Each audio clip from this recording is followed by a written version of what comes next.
It's interesting because I think for the perspective from Australia and from a lot of parts of the world is that this is a period of accelerated American decline.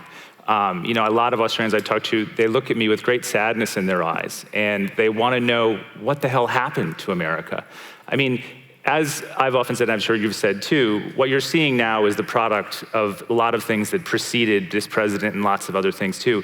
Is there a moment when, if in fact this is a period of American decline, when it would have started, or what are the factors that have been building leading up to this moment where we're living on this timeline? Mm-hmm. Yeah, well, I think it's a cuspy moment because we don't know where we're going. I mean, if Trump had been reelected, the decline argument would have been easier to make. We are now looking at a possibility of a kind of restoration of at least a functioning federal government and a federal government response to the pandemic.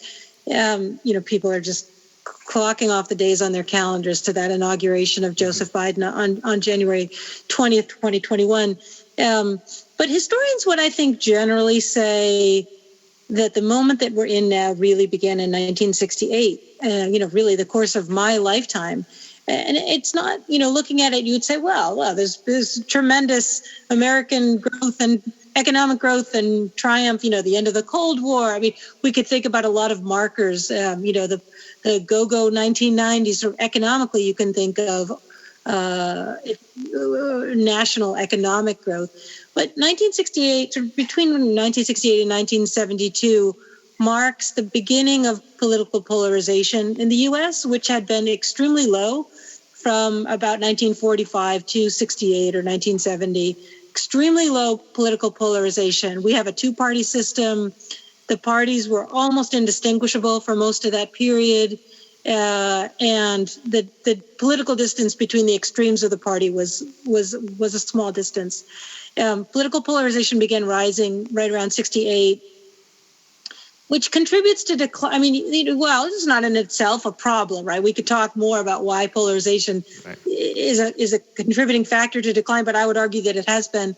And then income inequality in the U.S. has been on the rise since about 1968, which marked the end of the expansion of the powers of the federal government that began in the progressive era through the presidency of Franklin Delano Roosevelt in the 1930s and what we call FDR's New Deal, which is, our version of a sort of social welfare program, through Lyndon Johnson's Great Society program in the 1960s, which really ended in 68 when Johnson said he wasn't going to run again and Richard Nixon was elected.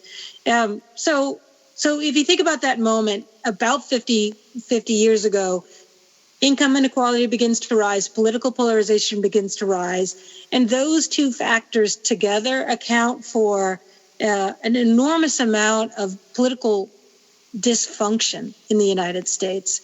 The growth of, we essentially live in a plutocratic society at this point, and increasing dysfunction of the party system. So I would say this moment, it's easy to say this moment began in 2016 with Donald Trump, and I am sure from the outside, in many ways it looks that way. Partly because of the sparkliness of the Obama years. But I think that if we want to think about it in a comprehensive historical way, we begin in 1968.